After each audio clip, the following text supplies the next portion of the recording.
It's our own language. Do whatever you want. No, it's a dead language. No one knows how to pronounce Blizzard speak.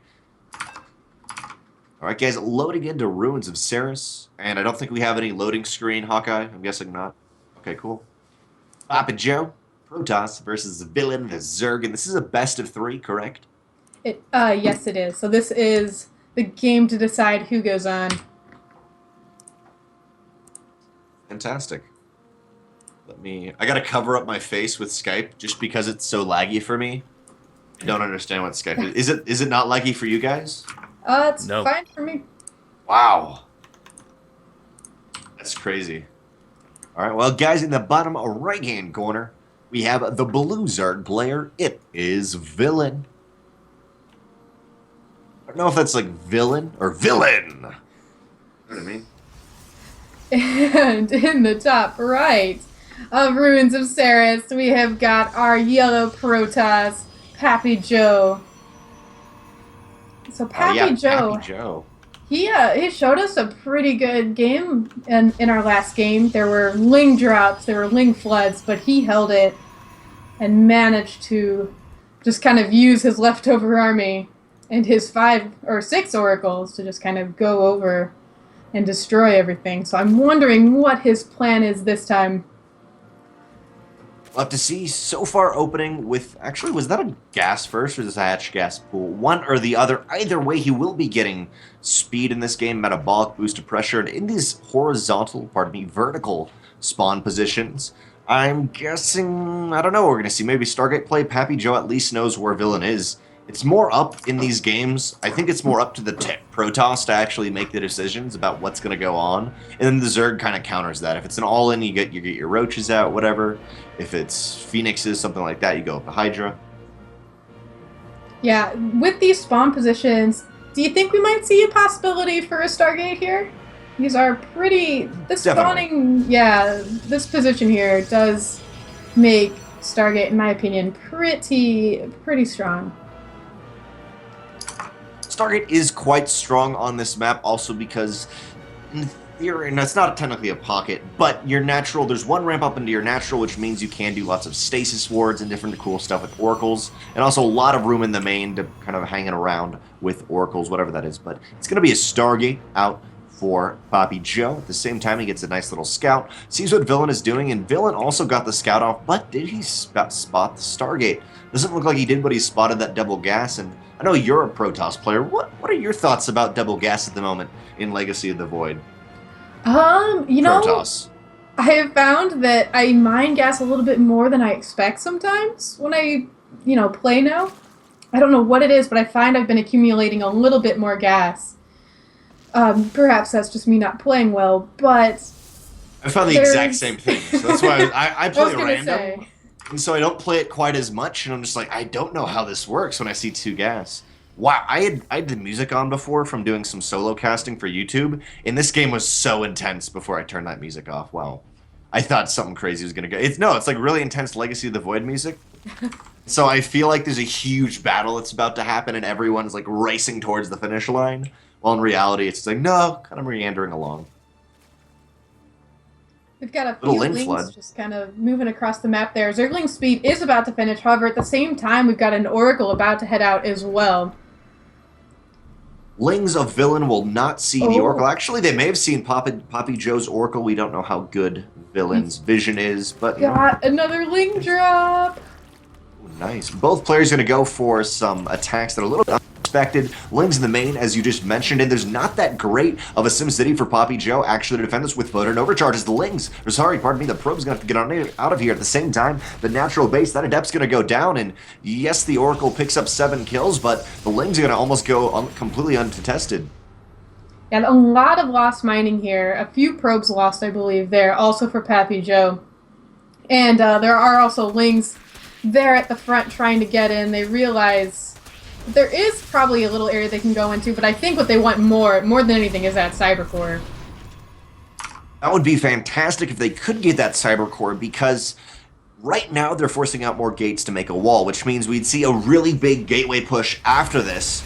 But without a Cybernetics Core, it's just Zealot. So if they do get that gateway, or pardon me, Cybernetics Core, obviously they would be able to flood into the natural. And for now, they're just going to accumulate right there. Adepts are desperately trying to get out, but this Cybernetics Core may be forfeit.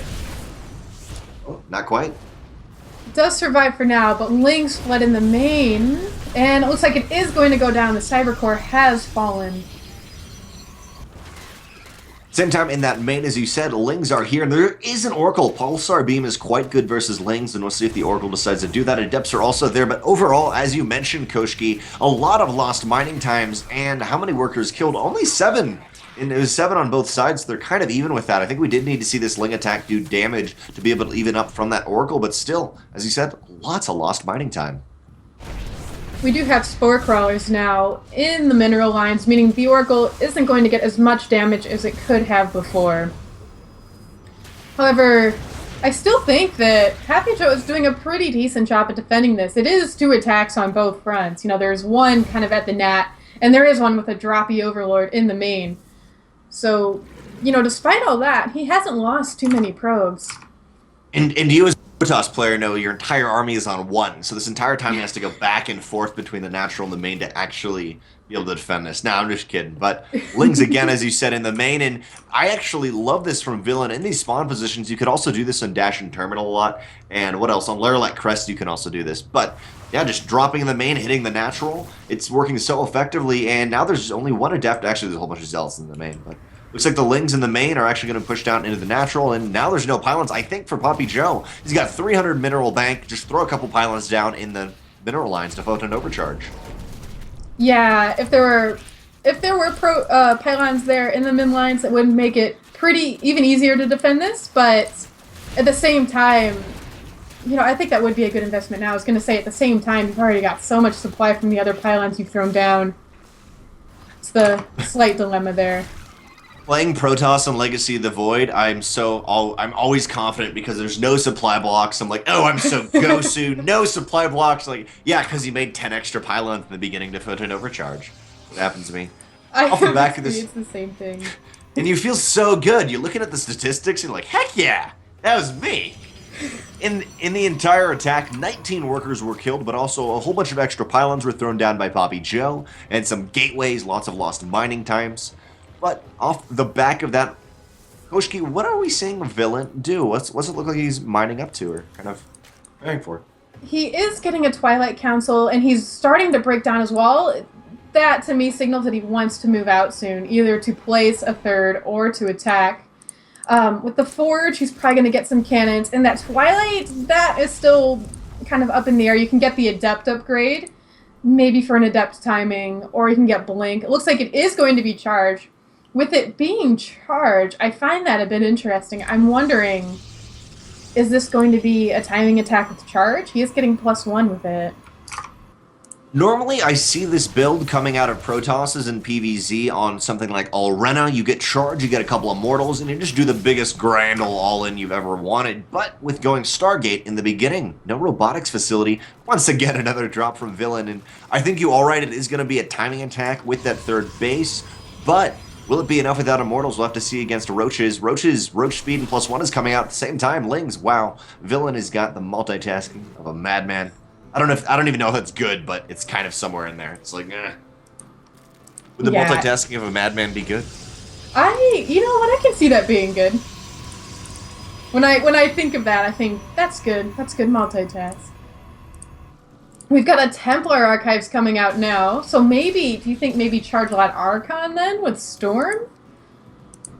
I guess that's what he's going to be going for, a little bit more of a Heart of the Swarm build. As I was saying, I have seen lots of Immortal charge lots, but man, Archon charge lot is just as good, and on a map like Ruins of Ceres, the 3rd base position is very wide open, so you can get all the charge lots, all those Zealots, and a pretty big arc to surround stuff.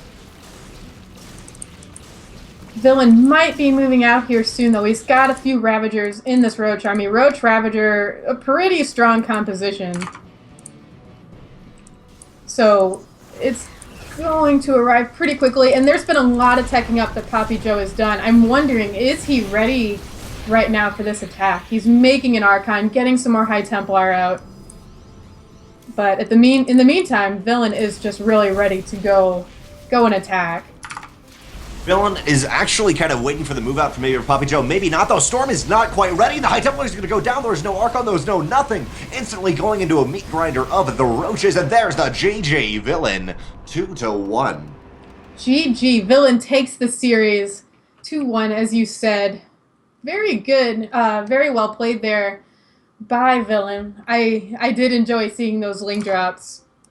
He did a pretty good job at just kind of whittling down that wall and doing those multi-pronged attacks as well. I love those multi-pronged attacks, especially with Overlords, and it's one of the things, like Nidus networks and Legacy of the Void, I feel like players are going to start to have to just realize that is viable. It's not something like an all-in, like, psh, he cheesed me, he six-pulled me, whatever. It's something that, in the back of your mind, okay, what am I checking off? Is it going to be a Mutaplay? Is he going to Baneling bust me? Oh, is he going to drop me in my main? It's got to be on your mental checklist now. Yeah. The mighty Caboose chat. We actually did see a Ling drop in the game, in the second game as well. So it's a second game here. We have seen that. Very nice. VillaiN may very well do that moving on. Of course, VillaiN did just move on into the round of 3, question mark? No, round of 3 versus, thank you. I didn't know how to properly inflect the word, the sentence, so I just said question mark and I got that answer. But VillaiN is going to be versus Tesla, Chubbs versus Bly, Try the Priest versus Razor McCone Marsman. And then Pilly versus either Printf or Bam Bam. Oh, and Siegfried lost in the first round. Man, Siegfried tries so hard. Siegfried tries so dang hard. I wish he would win. He's a nice guy too, though. Like, literally, every online tournament I cast, that's not an exaggeration. Every online tournament I've casted in the past 2-ish months, Siegfried is always there. He's always there. He's like, yeah, I can do this. And what happens is he gets knocked out in the first round. He gets, like, all the way to the finals. And then someone like Hydra's like, yeah, I just kind of came on for a couple hours to play some StarCraft, and, like, completely destroys everyone. And it's funny, Siegfried is actually a really good player, and he's given me some pointers as well. So I was, it'd be cool to see him play. But he's got next time. We're doing this tournament next week too. And that time we'll be there on time. I won't have any scheduling conflicts. So yeah, believe in me, everyone. Believe in me. No worries, Koshkii, things happen. Koshkii, how are you doing today? What's been going on with you since BlizzCon? I am good. Since BlizzCon, you know what I've been up to the whole time? Streaming? StarCraft. That is good. Pretty much my game. I've been going pretty decent on the ladder. I am about 50-50. But you have days where you're just like, I'm terrible. Like, flip the table. Like, I had one of those days today. I'm like, I've lost so much. And I look at my win-loss ratio. It's like 50-50. And I'm like, but it doesn't feel that way.